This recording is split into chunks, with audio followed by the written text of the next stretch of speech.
요한계시록 19장 11절 또 내가 하늘이 열린 것을 보니 보라 백마와 그것을 탄 자가 있으니 그 이름은 충신과 진실이라 그가 공의로 심판하며 싸우더라. 예수님에 대해서 나와 있는데요, 이 예수님에 관한 이야기는 백마와 그것을 탄 자, 충신과 진실, 공의로 심판하며 싸우는 자.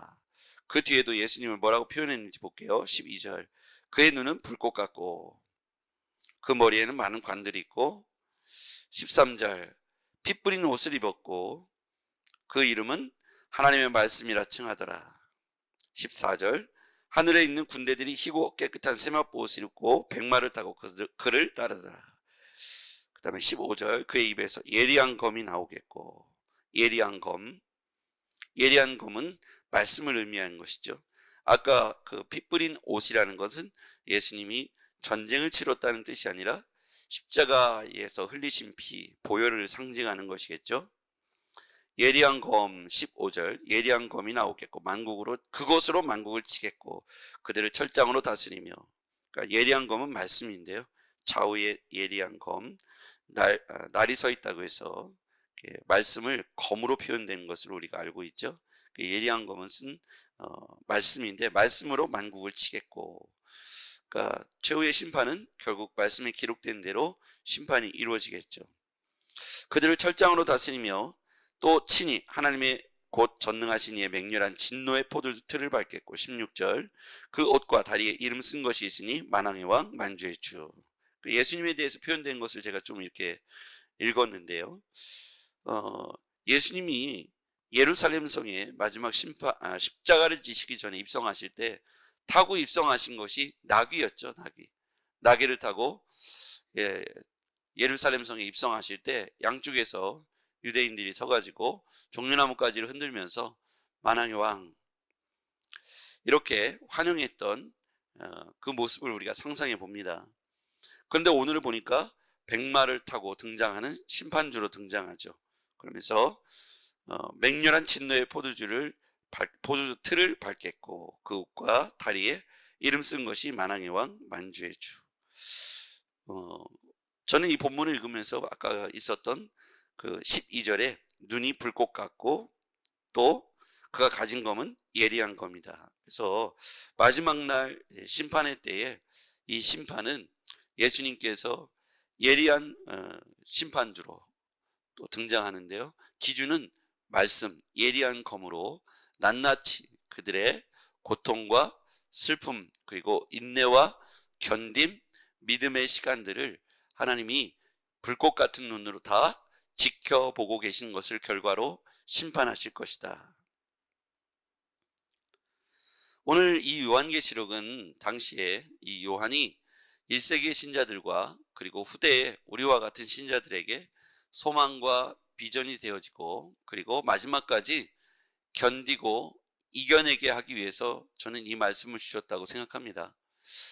그러면 그 간에 로마 제국의 핍박과 또 여러 가지 미혹과 유혹이 있을 것이고, 우상 숭배, 아까 성경에는 계속해서 요한계시로 등장하는 말씀에는 짐승, 또 용, 짐승의 표, 거짓 선지자 이렇게 등장하는데요, 이들이 다 나중에는 마지막 그리스도와의 전쟁을 통해서 이들이 다 멸망을 당하게 되고, 마지막까지 짐승에게 절하지 않고 우상에게 무릎 꿇지 않고 짐승의 표를 받지 않은 자들은 멸류관 상급을 얻게 될 것이지만, 그런데 거짓 선지자, 짐승, 우상에게 경배한 자들은 심판의 불못에 던져질 수밖에 없다.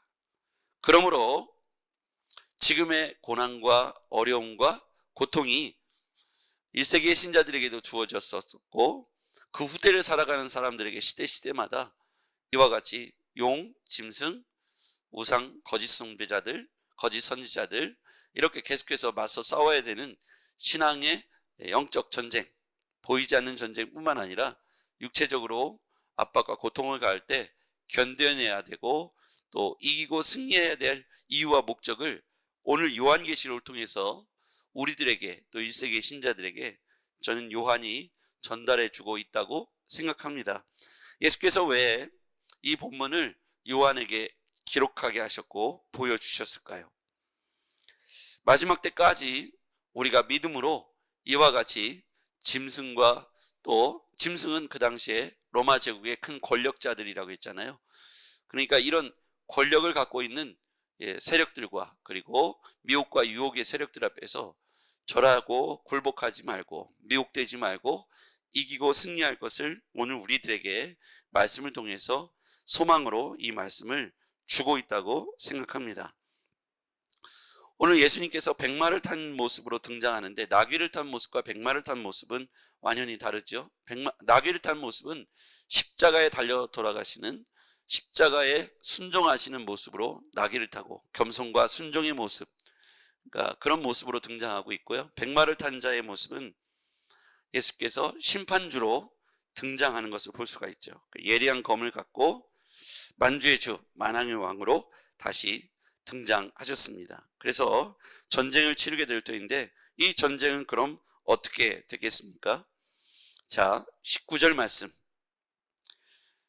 19절 말씀입니다. 19장 19절. 또 내가 보매 그 짐승과 땅의 임금들과 그들의 군대들이 모여 그 말탄 자와 그의 군대와 더불어 전쟁을 일으키다가 짐승이 잡히고 그 앞에서 표적을 행하던 거짓 선자도 함께 잡혔으니, 이는 짐승이 표를 받고 그의 우상에게 경배한 자들을 표적으로 미혹하던 자들이라. 이 둘이 산채로 유황불 붙는 못에 던져지고 그 나머지는 말탄 자의 입에서부터 나오는 검의 죽음에 모든 새가 그들의 살로 배불리더라. 마지막 전쟁에 관한 메시지입니다. 거기에 보면 짐승, 땅의 임금들, 군대들이 말탄 자와 더불어 전쟁을 한다고 기록되어 있죠. 19절에 보면요. 그 전쟁은 어떻게 됐습니까? 짐승, 거짓 선자는 결국 산채로 유황불 붙는 못에 던져진다고 했죠. 심판의 때를 말하는 것이죠. 이들이 아무리 이 땅에서 강한 권력과 힘을 갖고 있어도 이들 결국 유황불 붙는 못에 던져지는 신세가 될 것이다. 이제 마지막 전투를 한 겁니다. 말탄 자는 좌우에 날선 예리한 검으로, 말씀의 검으로 승리하게 되는 것이죠. 오늘 이 본문에서 우리에게 주는 교훈은 의인들의 승리를 확신하라는 겁니다. 마지막 때에 우리는 어떤 존재입니까? 어제 말씀해 보니까 어린 양의 혼인잔치에 초청받은 자, 어린 양의 혼인잔치가 오는데 신랑 대신 예수 그리스도를 맞이할 수 있는, 그리고 그 잔치에, 혼인잔치에 참여할 수 있는 사람들은 바로 마지막까지 짐승과 거짓 선자에게 넘어가지 않고 미혹되거나 굴복하지 않은 자들이, 마지막까지 믿음으로 견뎌내고 승리한 자들이 어린 양의 혼인잔치의 주인공이 되는 겁니다. 그래서 우리는 마지막 날 어린 양의 혼인잔치가 예비되어 있는데, 그 어린 양의 혼인잔치에 초청받은 자로서 그 자격을 얻으려면 우리가 최후의 이 마지막 심판 날까지 사단의, 이 짐승의, 거짓 선자의 미혹과 유혹, 거짓 가르침에 넘어가서는 안 된다는 것이죠. 견디고 이기고 승리할 것을 1세기의 신자들과 21세기의 우리에게 소망과 경고의 말씀으로 이 말씀을 주고 있는 것입니다. 그래서 우리는 이 말씀을, 당시에 요한에게 이 말씀을 보여준 이유와 목적을 우리는 잘 깨달아야겠습니다. 우리는 분명 힘과 능력이 없습니다. 그러나 우리를 부르시고 구원하신 분이 누구시냐면 예수 그리스도입니다. 예수 그리스도께서 나귀를 타고 입성하실 때는 십자가에 순종하시기 위해서 예루살렘 성에 나귀를 타셨지만, 오늘 요한계시록 19장에 백마 탄 자로 등장하는 예수 그리스도는 만왕의 왕, 만주의 주, 예리한 검을 가지고 불꽃 같은 눈을 갖고 계시는 심판주로 등장하고 있습니다. 그분은 같은 분이죠. 그래서 우리를 구원하신, 나귀를 타시고 예루살렘에 입성하시면서 우리의 구원을 위하여 친히 십자가를 지신 그 예수 그리스도도 바로 오늘 우리가 믿는 예수 그리스도, 우리를 부르신 예수 그리스도입니다. 그분께서 마지막 날 심판주로 오십니다. 결국 끝까지 견뎌내고 어린 양의 혼인잔치에 초청받을 수 있도록 우리가 미혹되지 않고 견뎌낸 믿음의 사람들을 통하여 하나님은 마지막 최후의 승리를 얻게 하실 겁니다. 그래서 우리는 최후 승리가 중요합니다. 마지막까지 우리의 힘과 능력을 의지하지 말고 우리를 부르시고 구원하신 예수 그리스도를 의지하길 바랍니다. 그분이 우리를 구원하시기 위해서 낙이 타시고 입성하셨 뿐만 아니라 백마 타시고 마지막에 이기고 승리한 그루터기와 같은 혼인잔치에 초청받은 우리를 부르시기 위해서 다시 심판주로 오시게 될 것이기 때문입니다.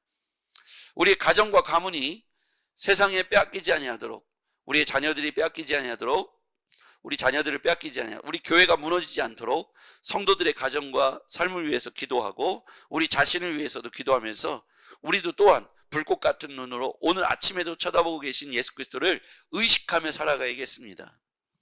언젠가 다시 오셔서 죄 재림의 때에 우리를 낱낱이 불꽃 같은 눈으로 감찰하신 우리들의 삶의 일상들을 펼쳐놓으시고 심판의 때 우리의 삶을 물으실 수도 있다는 거예요. 그래서 우리는 현재 오늘 우리의 삶을 불꽃 같은 눈 가운데서 살아갔으면 좋겠습니다. 좌절과 낙심과 유혹과 미혹과 핍박과 고난이 찾아온다 할지라도 최후 승리는 그리스도로 말미암아 남은 자들에게 주어진다는 사실을 깨닫고 우리도 또한 오늘 하루를 그냥 쉼표로 또는 오늘 하루를 흑역사로, 믿음의 흑역사로 살지 마시고 오늘도 주님과 동행하면서 우리가 승리하는 하루가 되기를 주의 이름으로 축복합니다. 기도하겠습니다.